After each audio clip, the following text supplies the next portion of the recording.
All right, we are live. What's up, everybody? Happy Tuesday. Um, so I guess this is episode 3. Um, Thanks for joining. If you're on Twitch, thanks for joining the stream. Last week I had decided to throw up some of the, or throw the 2 previous episodes up on YouTube. For those who don't have a Twitch account or just aren't interested in getting in on that platform or prefer YouTube, I thought I'd start adding those to um, my YouTube account.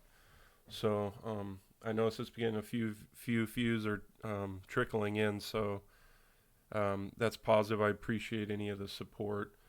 Um, so the last 2 episodes we had been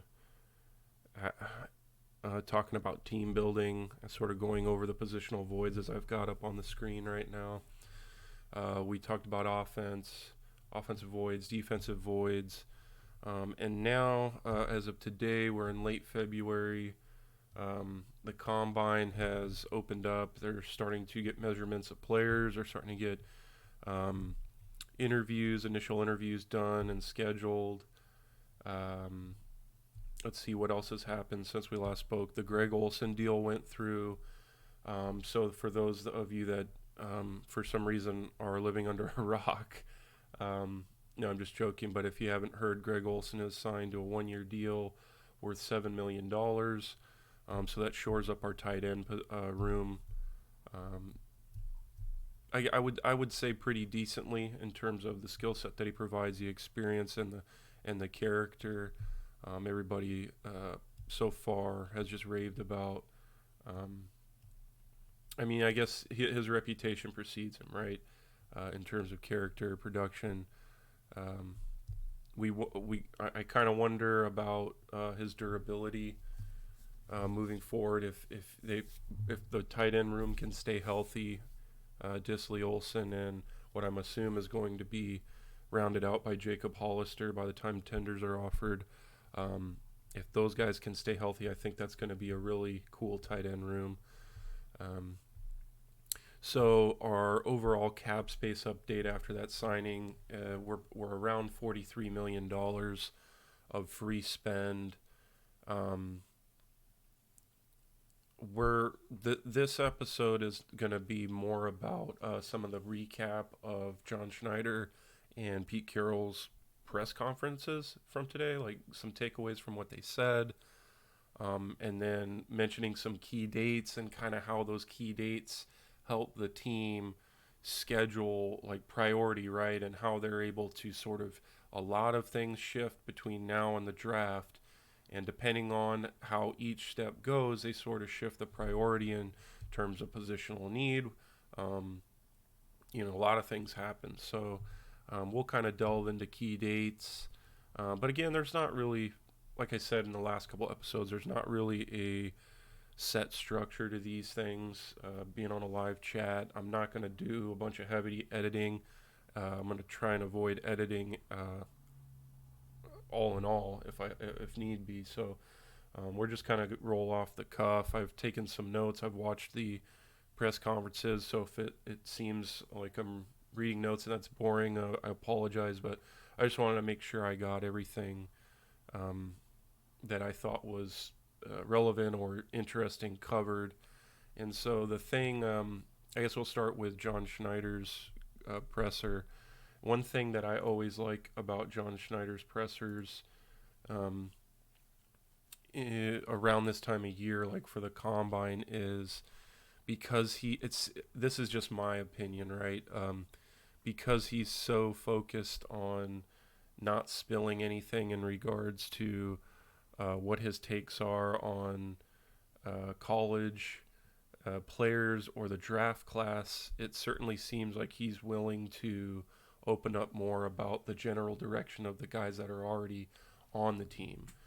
I don't know if you guys have noticed that too, but it just seems like maybe it's also due to the fact that some time has passed since the season has ended.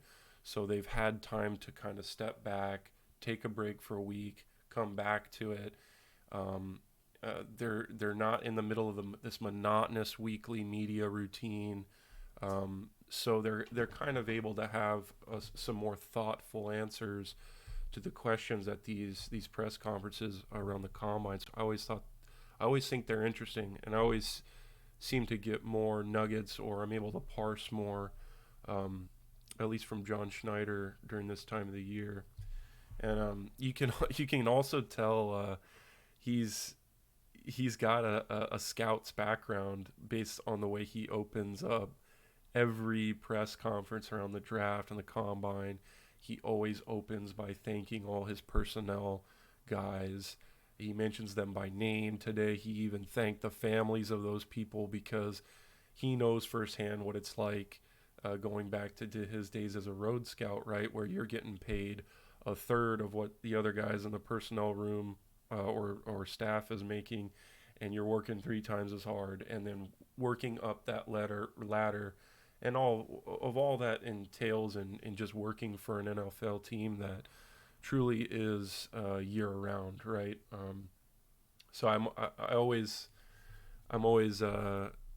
take note of that, how he always thanks his personnel guys, at this press conference around the combine, and then every day of the draft they'll do a media scrum right after the round or day ends, and he starts it off the same way. So I always thought that was kind of cool and interesting. But okay, so again, I've taken some notes, so hopefully I'm not just echoing sentiments. But we sort of touched on Greg Olson earlier, but I thought it was interesting the comments that he had in regards to Russell being sort of like a focal point in recruiting Greg Olson, and how that really developed around the start of, or meeting up at the Super Bowl, Russell and Greg Olson, that is. And so I just think that's kind of interesting, right? Russell is going to be year 9 now, and he's we know he's an elite guy. As some of the older guys start to phase out of the league, he's sort of moving up that upper echelon of elite veterans. But even still, there are very few guys that I think have the trust of the front office, even among the elites, that sort of have this pull or clout to be able to recruit players. Now, I'm not saying it's like super rare. I'm not saying that quarterbacks don't rarely have or quarterbacks rarely have a say in the weapons they prefer to be around them. But the fact that Russ could procure something like this in a matter of a couple weeks is pretty interesting. And John Schneider didn't really, say that anybody else was involved in that in terms of the pro personnel guys that are looking at free agents. It really sounds like this was straight up like a Russell Wilson recruitment. And so, I mean, we kind of, as fans, that perks our ears, right? It's kind of a clickbaity type topic. And it's just cool to talk about. But I think it's interesting that there, even among elites, there are really only a few quarterbacks that have that pull, where the team will actually follow up on what the quarterback is suggesting. So that was kind of cool. The other thing, and we're going to kind of be jumping back and forth in terms of like some of the topic points. I kind of listed them as the interview went on. I jotted them down. Another thing was John Schneider saying that he used the word lucky. He said he felt lucky to have LJ Collier last year. And at first I was kind of scratching my head, right? Like most of you. He said we were thankful that we didn't have to put him on injured reserve. And I sort of started thinking about it, right? Because a fan might say, well, what's the difference? I mean, if he was on IR or not, he didn't contribute, he wasn't there, so what's the difference really? Well, the difference is, when you're on IR, for those of you who don't know, you really only you get a limited level of engagement with the team day to day, right? Um, you're essentially in the facility to rehab, maybe study film, but there's not a whole lot more you can do being on IR. Correct me if I'm wrong. Per the CBA, per the regulations of putting a player on injured reserve, they're not in there to work out, obviously, and get a little bit of involvement and go through walkthroughs. Um, in terms of traveling with a team, I don't think they can. Again, correct me if I'm wrong, but I believe that they don't even travel with a team. So putting a player on IR, sometimes there's a strategic value in shelving a player just to maintain team control. But the downside to that is they once they come back the next year, they're really behind schedule, right? To use a Pete Carroll term, like a guy, for instance, like a guy like DeMarcus Christmas, who's probably shelved if he makes the final 53 this year, or regardless of whether he makes the final 53, he's going to be essentially a rookie all over again because he was on the IR, I think, from the very first from Jump Street. So he's not been involved at all, other than in at least more than a limited fashion from the start. So he's starting over just as like this new class of rookies is. I mean, he might be a little bit further ahead in terms of the language and understanding the defensive scheme, but that's all film study, right? In terms of physically getting reps, getting out there and getting real reps, real mental, he's got the mental reps, but the physical reps and all that comes with doing the job fully, he's going to be behind. So I think that's what John Schneider is alluding to when he says we're thankful that we didn't have to put him on IR. LJ Collier, that is. He was able to, still be engaged with the team despite, not really making an impact on Sunday. And another thing that he said about LJ that interests me was the fact that they believed he could be not just a 5 tech, but a 3 tech. So in episode 2, we were talking about defense, and I'll reiterate this for those who don't know, but I've kind of been on my grandstand about trying to slide LJ Collier inside. Not necessarily that. I guess at first I thought maybe he could be a full-time defensive tackle, but I guess after thinking about it more, he doesn't really need to transition to defensive tackle. But I just think his body and his skill set, it would. I'm interested in seeing how he would do rushing from the 3 tech spot as opposed to the 5 tech spot, which he was used at exclusively in college at TCU. So I'm excited about LJ Collier, and I think what that indicates to me is, though the fans might not have a high opinion of him, they're counting on him. It's a big priority. Pass rush is the top priority in acquisition this offseason. I get it, but they are going to rely a lot on guys like LJ Collier and Rasheem Green to, again, take, even if Rasheem's in year 3 now or year 4, I think year 3, to take another step forward, and LJ take that step forward so they can count on guys. And so I wonder how that factors in when they sign free agents and they approach this draft class. The more people you bring in for competition, the more likely you're blocking the development or the amount of reps that a guy like LJ Collier can get. And so it's sort of like a catch-22 of bringing in competition, making sure you have a guys that you can rely on, 3 downs for 16 weeks and beyond. So I'm definitely interested in seeing LJ Collier in the second year, despite, again, a rather underwhelming rookie season, to put it bluntly. Moving on, let's see. Um, oh, yes. So, one of the obvious questions that a lot of the reporters were asking John was in regards to Clowney and the exit interview. So, John Schneider has an exit interview with all unrestricted free agents after sometime around locker cleanout day. I don't know if it's before or after.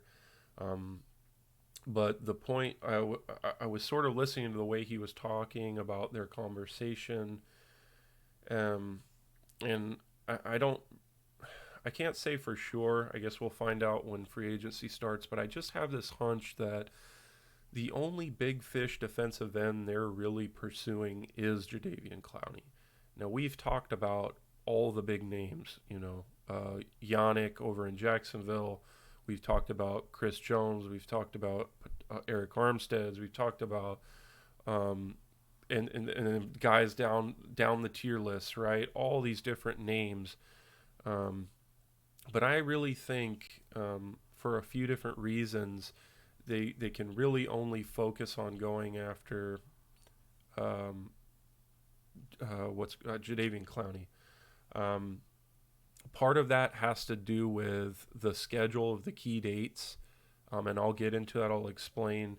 I don't necessarily have anything more than a hunch, but I would just assume that a guy like Yannick is probably going to get tagged by Jacksonville, um, or a guy like Chris Jones or an Eric Armstead. These are all guys that or potential franchise tag candidates. And the way the key dates work out, the the franchise tag has to be dispositioned to a player. I believe I want to say it's March 10th. Correct me if I'm wrong, but it's definitely before free agency begins, which I know the legal tampering, as they like to put it loosely, starts March 16th, and then the actual free agency technically begins on March 18th.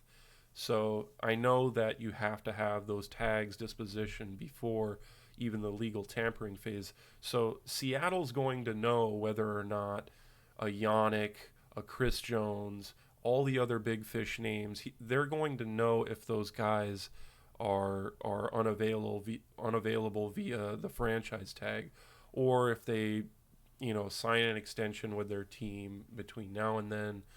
Um, the biggest thing is the franchise tag, knowing whether or not they're going to be able to really focus in on pursuing a guy. The only guy that they can really feel confident about is Clowney, right? Because they're going to be more comfortable with a guy that they've had in house.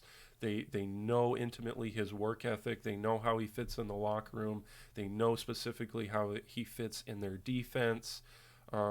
So that's why, to me, it's not really like, well, if you don't get Clowney, then go get Yannick or go get Chris Jones or go get one of these other big names just to spend the money and say you did it. To me, it's Clowney, or if you don't get him done, then you probably have to go for the tier two. I don't think they're going to be willing to spend that top tier market setting type money for an external guy, just on name value and production. I think it goes deeper than that for them when you're talking about a market setting deal. I think if they don't get Clowney, then the plan becomes signing a couple of the tier two guys. Everybody and their mom on Twitter has mentioned the names, but just to reiterate, Fowler, Quinn, those are some of the veterans that are going to go quick in that tier two range. And I'm talking like the first couple days, right? That's the other thing about these key dates, and why I don't think Seattle will spend too much time having a backup plan on big name free agents if Clowney doesn't work out, because there's just not enough time. Um, if Yannick isn't tagged, if Chris Jones isn't tagged, if Armstead isn't tagged, if the names that you want aren't, those big names aren't tagged and they hit free agency, those guys are going to be signed in the first wave, meaning the first day to 2 days, maybe 3 days max. So you don't have a lot of time to say, okay, well, um, this didn't work out with Clowney. Now let's go focus all of our attention on whoever's out there. They're likely already going to be signed or, again, franchise tagged by that point. That's why the key dates play a role in how the team strategizes and prioritizes who they're going after in terms of the big names in free agency. It's all a timing thing, and how you want to allocate your resources and your personnel to chase down, you know, the back end of these deals, right? Like having a plan A, a plan B is great, but, you know, I just think there's a point where there's some diminishing returns where you might just be, I don't think there's not, I wouldn't say non-value added, but again, I think it's just maximizing your resource in terms of time in conjunction with these key dates. I'm just repeating myself in a word soup, so sorry about that. But so again, adding a couple of those tier 2 edge rushers, and then if you don't pay the top fish, the top market price, maybe that allows you to offer a little bit more to a guy like Jaron Reed. If his current offer is at the floor, you know, below a Grady Jarrett type contract, maybe you bump it up to that Grady Jarrett level, right? We've used Grady's contract as sort of a benchmark for where we projected Reed to be. But again, he had the suspension. We expected the sack production to go down. That indeed happened. This guy can provide interior pass rush, but he's not a guy that you want to expect double-digit sacks from each year. I won't go too far into like the Reed thing, but I just thought maybe if you pass on Clowney, it would allow you to shore up Reed and a couple tier 2 edge rushers. Then you can approach the draft with a little bit of ease, right? It's not an absolute necessity that you come away with a 5-tech or a Leo, right? Absolutely day one, and if you don't get the guy, then then you're scrambling in day 2, and a panic starts to settle in because all the positional runs are happening, and I won't pretend to know everything that goes into the draft, but I think this is the way I see it, right? In terms of the key dates, how to focus your attention, and if you can get Clowney signed, how to approach the draft. If you can't get Clowney signed, then how do you approach the draft? That's kind of how I'm seeing this play out as of now. So, I know Bob Condotta was asking JS about his assessment of the secondary. JS kind of danced around it, gave some vague, answer like, "Oh, we always are looking to be better," the sort of status quo answer. But what was interesting was he sort of played his hand, and again, give me a sec. Played his hand is not the right term. They started getting into the nickel versus base. They indirectly got into the nickel versus base topic. So he said that they started out as, generally want the secondary to be better. But he said that he considers the nickel cornerback position to be a starting position based on the fact that they're on the field 70% of the time. Pause. And then he catches himself and realizes, oh, we didn't do that at all this year. And he says that. He said, even though we didn't do that this year, he was alluding to the fact that the offenses in the league run so much 11 personnel, or like mostly 11 personnel, right? So again, 1 running back, 1 tight end, 3 wide receivers. So um, again, and not to go too far in, but having a nickel, a cornerback, an inside cornerback, cover that third wide receiver as opposed to, say, an outside linebacker. Um, so that's what he's alluding to when he says, I consider them the nickel position to be a starting position because they're on the field 70% of the time. He gets that 70% based off the amount of 11 personnel that, a lot of teams are deploying in the modern era. So I thought it was just funny that he sort of caught himself and realized, like, oh, we don't do that. And then another reporter, it wasn't Condota, he had a follow up and he sort of insinuated, well, you would do that if you felt comfortable with a nickel cornerback that you had in house, right? And JS just said, well, that's up for debate.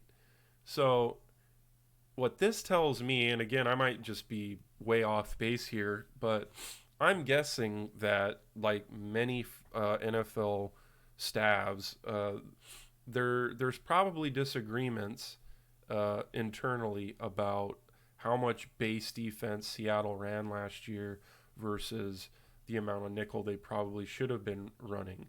And when that reporter said that about not having a nickel they felt confident in, the way John Schneider responded to that sort of, I think it struck a nerve with him, because the personnel guy, probably like JS or the scout that is responsible for a guy like Ugo Amadi, right, who is the projected nickel corner going forward as of now, they want to see that guy on the field more, right? That's their baby. That's the guy that they can hang their hat on, right? Whereas the coach has the ultimate say on how much that player is going to be on the field on Sunday, and the personnel guys it's out of their hands at that point. Their job is to give you the player. The coach develops the player and puts the player in the best positions on Sunday. So the personnel guys are probably thinking like, look, you're seeing all this 11 personnel. We drafted these guys, but you're not putting them on the field. Why?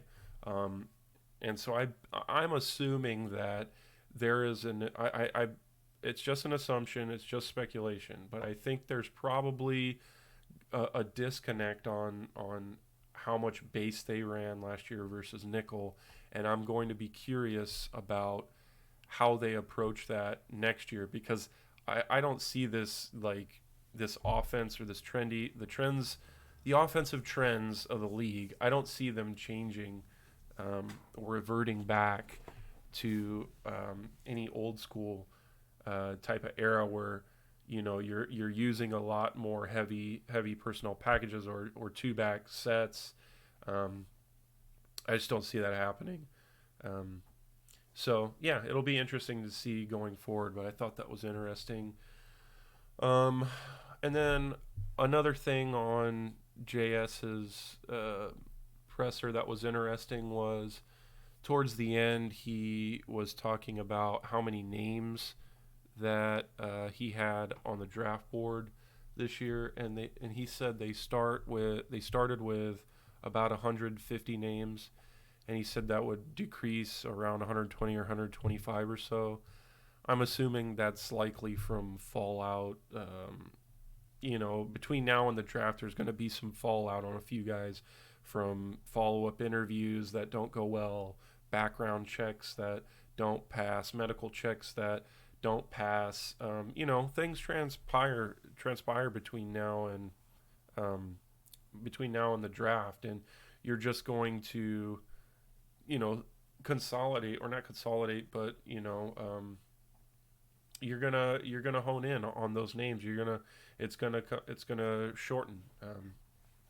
So yeah, I thought that was pretty interesting because in the past, we've heard them talk about the number of names on the board when they start out, and it used to be over 200 names, and a part of that is how deep is the draft class, right?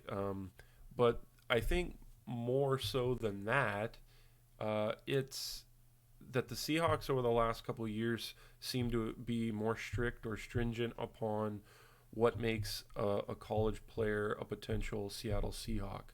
And when they eval these guys, when they give them draft grades, I believe the qualifying stuff has become more strict than in the past.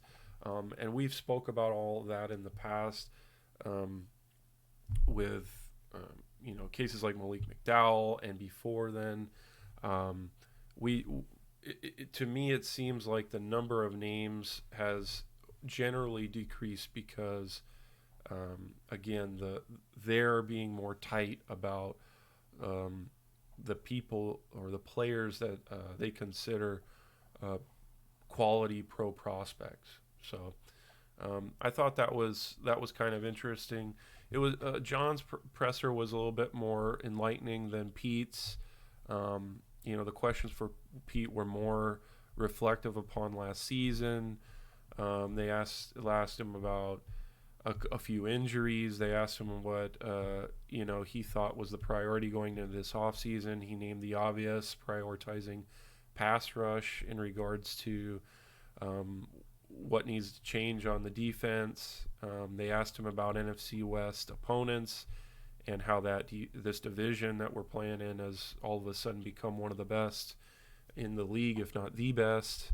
Talked a little bit about San Francisco, and he gave credit where credit was due, but emphasized that their front seven on defense was something that is going to be, you're going to have to fear or respect for years to come, and it in his opinion is the strong point of their team, which on paper makes sense, but you may not necessarily think that from afar when you consider the man at the helm being Kyle Shanahan, but then again, they do have John Lynch, who's a defensive player at GM. So,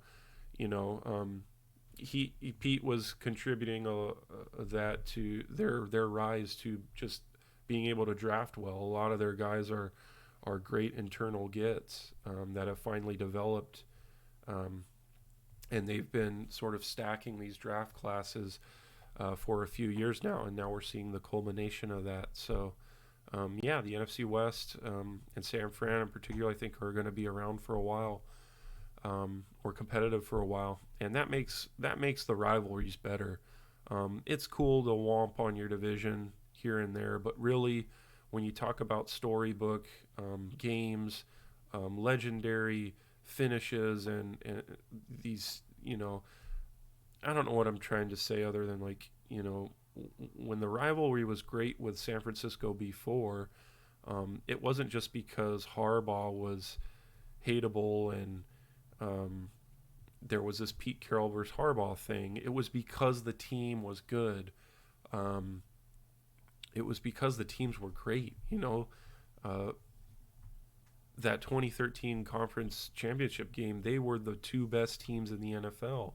The Super Bowl was the NFC championship game. It wasn't the Super Bowl, in my opinion. So that's why I think that it's going to be great going forward in this division. All the teams are so good, so all these new rivalries are going to be rekindled, but with relatively new looking teams. So I'm excited for that.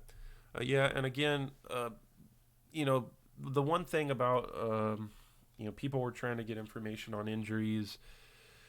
JS didn't really say anything about Penny's injury, but Pete did give a little bit more on that. He said that if Penny was going to be ready at the beginning of the year or for camp, that would be probably ahead of schedule, and that he could definitely be one of those candidates that's likely to start the season on PUP. Just because of the timing and the significance of the injury, that he could potentially be a guy that's landing on PUP when the season starts. But again, preseason camp's 5-6 months away here, so maybe more. We've got some time to see how he recovers. A lot of factors play into that. his work ethic in terms of making sure he stays in rehab, not re-injuring it. His genetics are going to something that he can't control, right? Are going to play a massive factor in his recovery time. So, we're gonna find out about that. Um, they asked about Greg Olson to Pete. He raved about the chemistry that Russ and Olson already are building. Um, I think I think Corbin Smith was there, which was kind of cool. I think he's with the SI blog sphere now, or the SI Seahawks Maven, or I can't remember specifically, but if you're on Twitter, you probably and Seahawks Twitter, you probably have seen Corbin Smith's work. I noticed. I don't know if it was his first time. I think it might have been his first time at the combine. So I recognized his voice because I listen to his podcast occasionally, and so cool for him to get that experience to go there and be a part of that media scrum. And he was asking about the transformation um, that and just real quick, if you guys can hear my dog is eating in the background, this microphone picks up all kinds of stuff in the background. I need to figure out how to fix that, but I am not editing it out. If Griffin and Maddie leave in Griffin's dogs barking at squirrels, then you're gonna have to make do with Rogue munching on some dog kibble. So no, I do apologize about that. But anyways, back to the point. Corbin was asking Pete Carroll about what Trey Flowers needs to do, and he sort of worded it in a way that began with if there were similar steps that he could take like Shaquille Griffin did, or I want to make sure I'm not misquoting Corbin. He had said something to the effect of, we saw, hold on a second. Now she's lapping water and it's distracting me. He had said something to the effect of, we saw a dip with Shaquille in his sophomore season, but in his third season, he improved. He took the leap, and so much was made about like the diet. I even was like, halfway arguing with Nathan Ernst from Hawk Blogger earlier on Twitter about this topic. But I went back and I listened, obviously, to the press conferences, and I'm trying not to get too off topic here. The point that Corbin was trying to make was there anything that Trey could take to in his third year, take that next leap? And Pete sort of started it with, well, with the Griffin brothers, there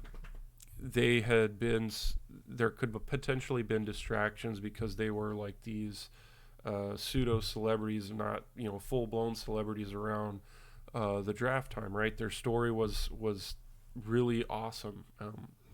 As we all remember, it was really cool to witness them be drafted to the same team, watch them train together, and just their entire story. So there was a lot of media obligations for them, and I think there were a lot of distractions for them.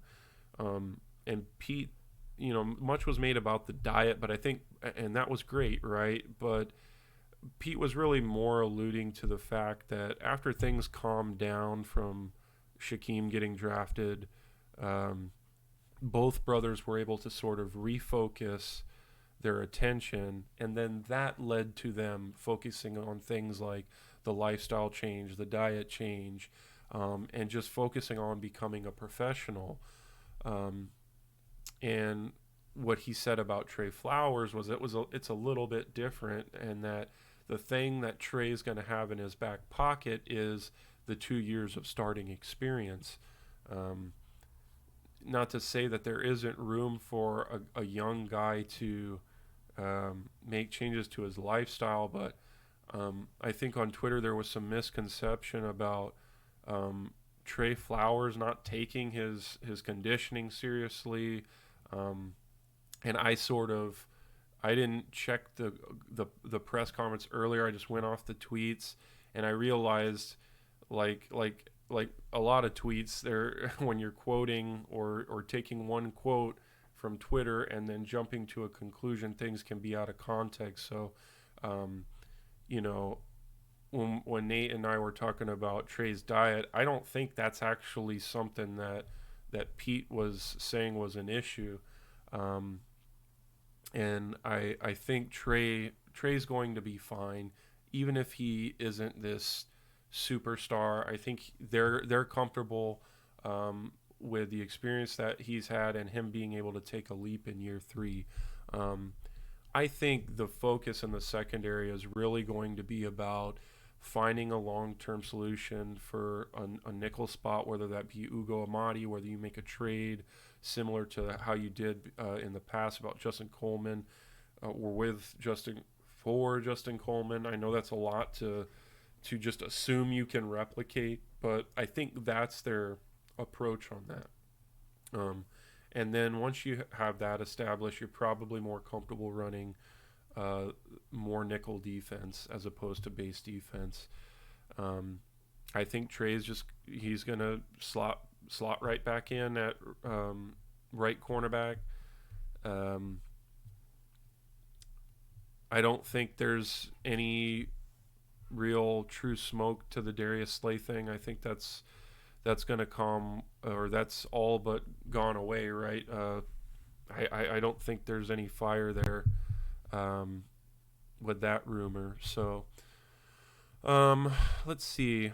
And then the other focus, again, is really next year you're going to have to figure out, do you want to extend Diggs because he'll be in a contract year, or do you have another plan at free safety going forward? We can assume Diggs is going to start, so Tedrick's going to back up. So, jokes aside and my Tedrick fandom aside, that's run its course. You're going to have to figure out whether you want to extend Diggs sometime next year, or come up with a different plan going forward. That's down the road. And then, as I mentioned before, figuring out a way to get Marquise Blair on the field. I think by 2021, you might be considering him as the starting strong safety. So those are just kind of some of my reiterated thoughts about secondary if you missed episode 2. And just kind of how that ties into the press conferences from today. So we touched on a little bit about key dates. In the immediate, we've got the combine. So drills actually start Thursday, and they go through Sunday. Let's see. So Thursday is going to be tight ends, quarterbacks, and wide receivers. Friday, you're going to have special teams, offensive linemen, and running backs. Saturday is going to be a big one for Seattle fans, defensive line, linebackers. And then Sunday, they finish up with defensive backs. And then after that, there's going to be a window where I guess the designation of free franchise tags happens. So we mentioned it earlier. So I was right. It's by March 10th. So if you're a Jacksonville and you're going to tag Yannick Ngakoue, you've got to disposition that by March 10th. So again, for anybody interested in Yannick, if you're a Seattle fan, you're going to know how available he is by March 10th before free agency begins, which again happens on March 16th. That's the legal tampering start. Then on March 18th, two things happen. First, it's the deadline to submit your qualifying offers to restricted free agents. So, look out for tenders offered to Hollister, David Moore. Those are the two big ones. I think I don't have Hunt in the right. I don't think I have Hunt or Brandon Jackson in the right place.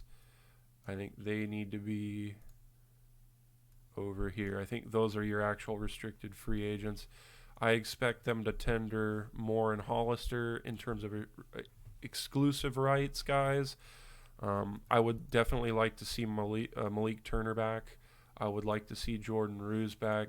I would love to see Jordan Simmons back and healthy, just based on the last impression we had of him before he got hurt.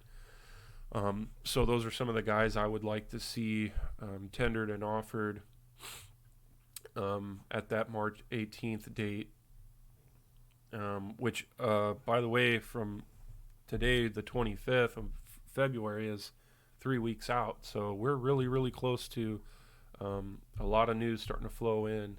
And then the other thing, obviously, on March 18th is free agency officially begins, and then you can officially sign the deals that you've negotiated over the last 2 days. So again, I think a lot of the big names are going to be inked real soon, day 1, day 2. So Seattle's not going to have a lot of time to have a plan B if Clowney doesn't work out, to go after one other big fish name. I think their plan B is likely, just like I said earlier, the tier 2 guys, and the names that that we've all talked about them. I guess I'll slide this over here so you guys can see. I'm just looking at this article from Sporting News. They put out all the significant dates or key dates. So, and then in April, you've got the deadline for RFAs to sign offer sheets, and then the draft. The thing that we're looking forward to. Probably the most, right? It's the most exciting time.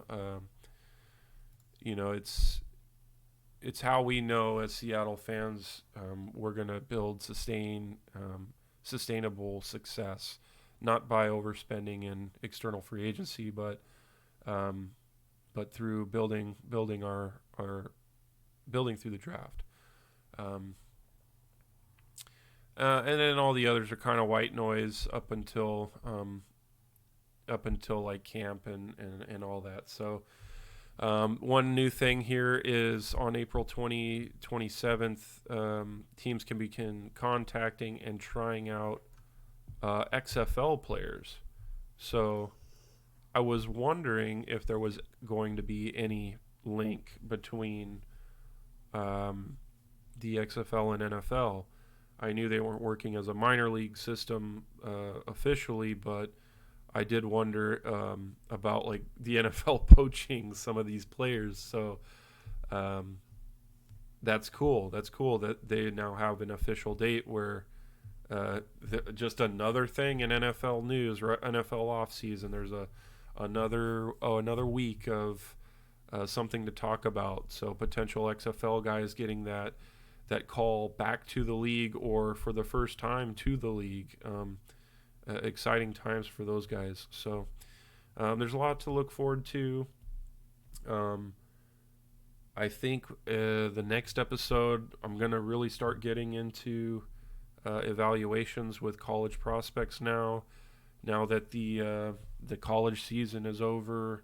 The combine will be over this weekend. I'll go back, I'll watch the Senior Bowl, I'll catch up on that.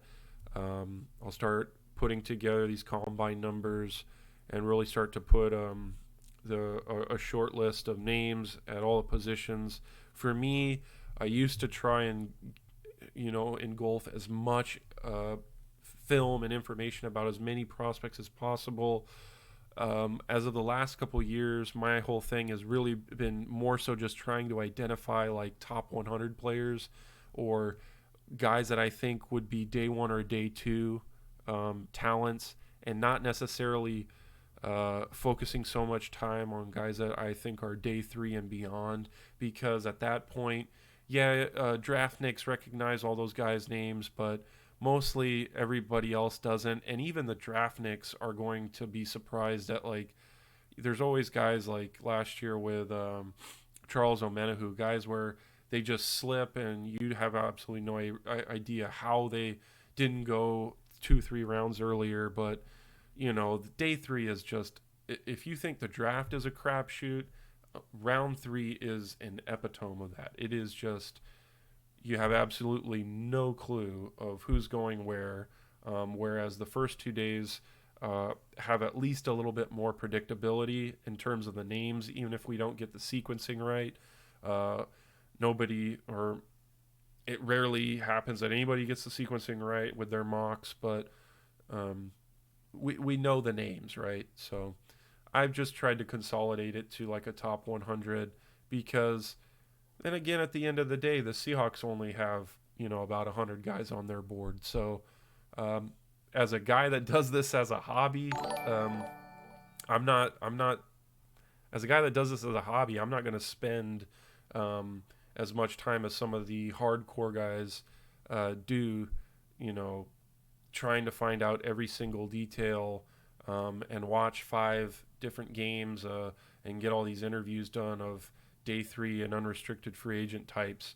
If you guys are interested in that, I know a bunch of podcasts. You can follow the Draft Network on Twitter. Guys like Trevor Sikkema, he does a really good podcast on pretty much all the major platforms. I listen to them on Spotify.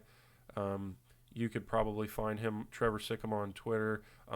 Just as like a general DraftNet guy, we've got a bunch in Seahawks Twitter you probably already know of. Griffin's really good. Guys over at Seattle Overload are really good about X's and O's. Guys over at Hawk Blogger are really good.